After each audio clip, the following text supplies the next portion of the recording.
राहुल गांधी पहले अनजान चेहरा थे, लेकिन भारत यात्रा और फिर विपक्ष के नेता बनने के बाद राहुल गांधी ऐसी रफ्तार से चल रहे हैं कि विपक्ष तो विपक्ष, अब सत्ता पक्ष के लोग भी राहुल गांधी पर कायल हो गए हैं।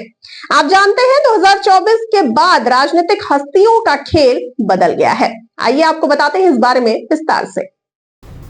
240 के बाद तो बीजेपी औंधे मुंह गिरी है, क्योंकि अब बीजेपी कोई भी बड़ा बिल पारित नहीं करा पा रही है, क्योंकि राहुल गांधी की सतर्कता और विपक्ष के मजबूत गठजोड़ ने गोल खिला दिया है।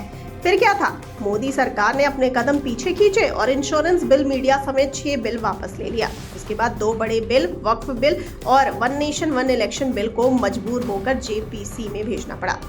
दिलचस्प बात यह है कि वन नेशन पर मोदी हार गए, मतलब डेकोरम जो होता है उतना वोट नहीं मिला, और सोने पे सुहागा ये हुआ कि 20 से अधिक बीजेपी सांसद नदारद रहे, जबकि बीजेपी ने व्हिप जारी की थी, लेकिन सांसद सदन में नहीं आए। इन्हीं सबसे प्रभावित होकर बीजेपी के सांसद भी राहुल गांधी की तारीफ करने लगे। अब विपक्ष की एकता से डरी बीजेपी के सांसदों के दिलों पर राहुल गांधी राज करने लगे हैं। तभी तो राहुल गांधी की तारीफ अब बीजेपी के पूर्व सांसद बृजभूषण ने की है। जी हां, बीजेपी के पूर्व सांसद बृजभूषण शरण सिंह ने राहुल गांधी को लेकर अहम बात कही है।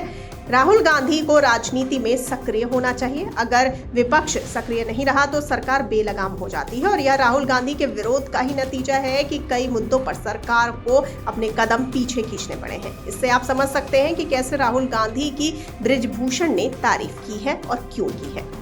जानकारी के लिए बताते चले कि बृजभूषण ने राहुल गांधी के साथ ही मनमोहन सिंह के मुद्दे पर अपनी बात रखी और कहा कि पीएम और सरकार ने जो कहा वो समाधि पर राजनीति नहीं होनी चाहिए। समाधि के लिए राजनीति करना बहुत दुर्भाग्यपूर्ण है। जब सरकार ने इसे मंजूरी दे दी है, लेकिन प्रधानमंत्री का वर्जन ही अपने आप में एक मंजूरी है। गृह मंत्री ने भी मंजूरी दे दी है, उसके बाद भी कांग्रेस राजनीति कर रही है। मैं लगातार देख रहा हूं कि राहुल गांधी या कांग्रेस ऐसे मुद्दे उठा रही है जिनसे जनता का कोई सरोकार नहीं है। उन्हें जनता से जुड़े मुद्दे उठाना चाहिए। तो आप समझ सकते हैं कि कैसे मनमोहन सिंह पर अपनी बात उन्होंने रखी है। बृजभूषण ने एक तरफ कांग्रेस की समाधि पर खिंचाई की तो दूसरी तरफ राहुल गांधी की तारीफ की। जानकार कहते हैं कि यह समझदारी भरा बयान है। एक तरफ राहुल गांधी की तारीफ कर बैलेंस कर लिया, लेकिन एक बात तो तय है कि अब राहुल का मजाक उड़ाने वाले बीजेपी और बीजेपी के सांसद गंभीरता से उन्हें लेने लगे और राहुल गांधी की तारीफ करने लगे। अब देखना होगा कि अंबेडकर विवाद का जंग आगे उठता है या नहीं, ये दिलचस्प होगा। राहुल गांधी आगे भी बीजेपी के लिए परेशानी खड़ी करते नजर आएंगे, ये जरूर होगा।